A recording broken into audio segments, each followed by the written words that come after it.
Assalamualaikum warahmatullahi wabarakatuh. Selamat pagi teman-teman semuanya.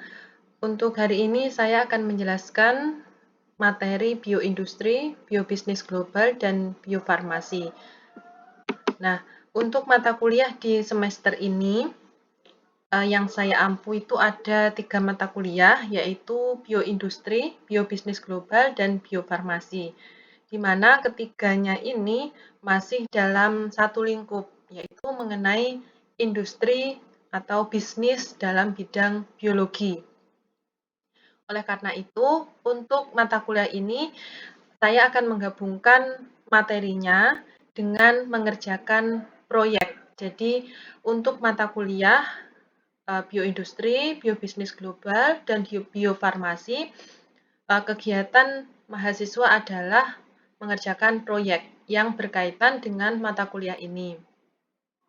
Sebelum saya jelaskan proyek yang akan dilaksanakan, saya akan menjelaskan secara singkat mengenai materi bioindustri, biobisnis global, dan biofarmasi. Yang pertama, bioindustri. Bioindustri merupakan industri berbasis bioteknologi yang memanfaatkan sumber daya hayati, baik tumbuhan, hewan, maupun mikroorganisme dalam proses produksinya. Tujuan bioindustri adalah menghasilkan produk yang ramah lingkungan, berkelanjutan, dan mendukung perekonomian berbasis sumber daya alam. Jadi untuk bioindustri itu merupakan industri dalam bidang biologi, secara singkat seperti itu, di mana dalam prosesnya dilaksanakan dengan kegiatan yang ramah lingkungan dan produknya juga ramah lingkungan. Contohnya yang pertama, pertanian berkelanjutan. Pada pertanian berkelanjutan menggunakan biopestisida atau pestisida alami, lalu pupuk organik dari kotoran hewan atau mungkin dari kompos tumbuh-tumbuhan, daun kering, dedaunan, lalu teknik pertanian organik. Nah, jadi contoh bioindustri yang pertama dalam bidang pertanian berkelanjutan yaitu dari segi biopestisida, pupuk organik, dan juga teknik pertanian organik. Contoh lain dalam bidang perikanan, yang pertama yaitu pengembangan pakan ikan ramah lingkungan.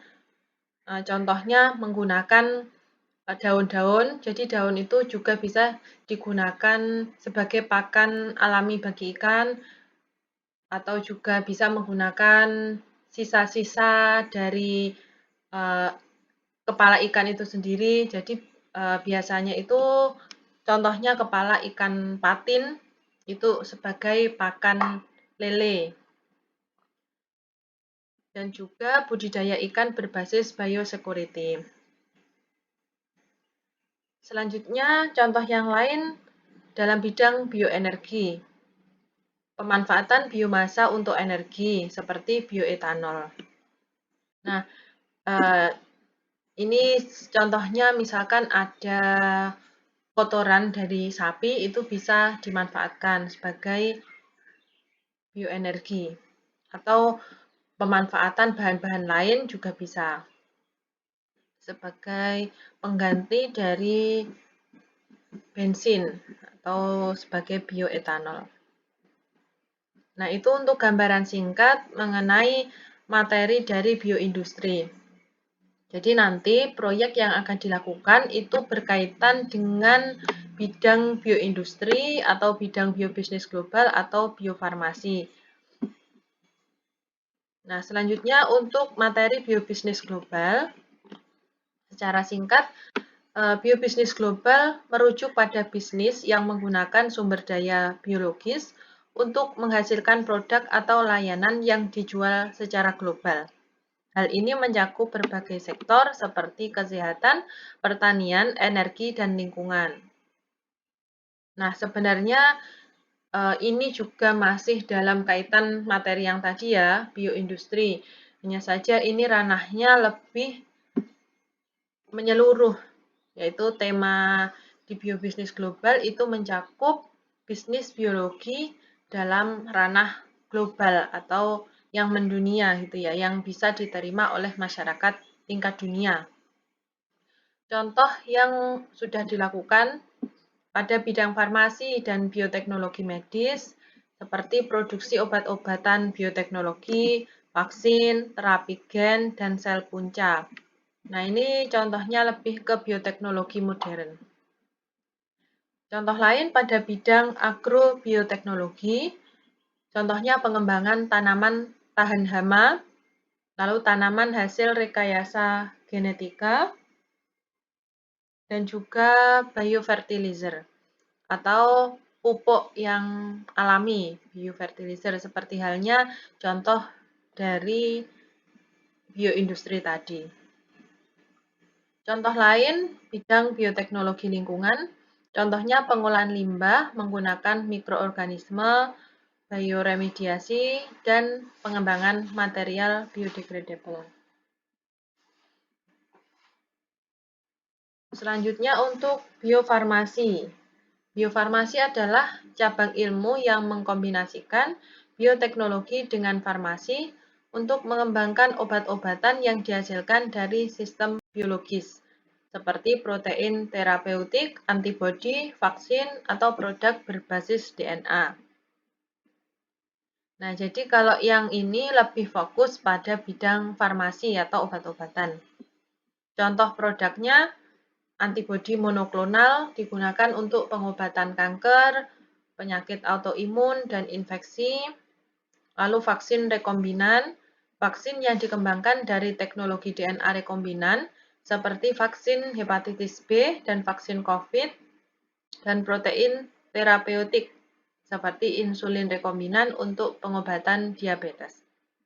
Nah, itu tadi beberapa contoh dari produk-produk biofarmasi, biobisnis global, dan bioindustri yang nantinya akan kalian gunakan sebagai pengembangan proyek untuk mata kuliah ini. Jadi untuk pembelajaran pada mata kuliah ini menggunakan model project based learning, jadi akhir pembelajaran nanti diharapkan bisa menghasilkan produk dari proyek yang telah dilakukan. Selanjutnya saya akan menjelaskan rencana perkuliahan. Untuk yang pertemuan pertama evaluasi sudah dilakukan, dan pertemuan kedua ini penjelasan tentang kegiatan proyek bioindustri. Pertemuan ketiga, keempat itu dilakukan observasi. Pertemuan selanjutnya presentasi. Dan pertemuan ke-8 UTS. UTS-nya laporan dari observasi implementasi proyek di bioindustri. Nah, jadi untuk proyek bioindustri itu bisa kalian pilih ya dari contoh-contoh pengembangan bioindustri. Misalnya, kalian mau membentuk proyek mengenai pembuatan pupuk alami atau pupuk yang dari bahan alami seperti pupuk kompos atau mungkin membuat bioetanol atau membuat hidroponik yang alami. Nah, itu nanti yang akan kalian kerjakan. Silahkan dipilih untuk proyek dari bioindustri. Kalian bisa melakukan observasi ya untuk pertemuan minggu ini dan minggu depan itu melakukan observasi. Observasi bisa dilakukan secara langsung apabila di dekat rumah kalian ada implementasi dari proyek bioindustri, atau jika tidak memungkinkan, kalian bisa membaca dari jurnal atau melihat dari tayangan video YouTube mengenai implementasi dari proyek bioindustri. Jadi kan kalau bioindustri itu ranahnya besar ya. Untuk proyek ini silahkan membuat skala yang kecil saja, misalkan membuat pupuk kompos. Nah, itu silahkan kalian nanti mencari informasi, bisa dari jurnal atau dari YouTube, tentang cara pembuatan pupuk kompos. Jadi untuk pertemuan ketiga dan keempat, silahkan melakukan observasi ya mengenai pelaksanaan proyek. Misalkan ya pupuk kompos tadi, berarti kalian mencari informasi cara pembuatan pupuk kompos. Untuk pertemuan selanjutnya, kalian silahkan mempresentasikan cara pembuatan pupuk kompos itu seperti apa, lalu ditanggapi oleh teman-teman, dipresentasikan, dan laporan dari hasil observasi tersebut yang akan menjadi nilai UTS. Dan selanjutnya, pertemuan ke-9 itu nanti akan ada penguatan tentang materi implementasi proyek bioindustri. Jadi dari hasil observasi nanti dikuatkan dengan materi implementasi proyek.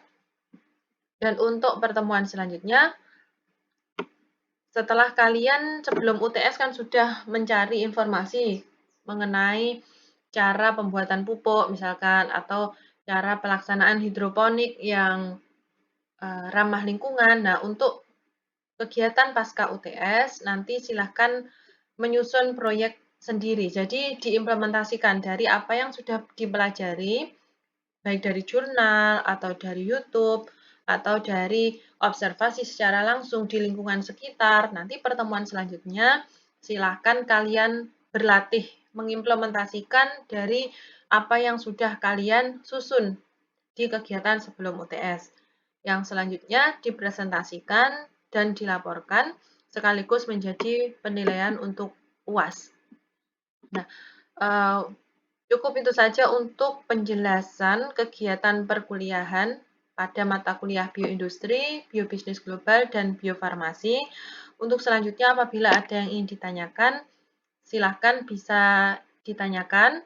Dan untuk minggu ini dan minggu depan itu bisa langsung dilakukan kegiatan observasi untuk implementasi proyek bioindustri.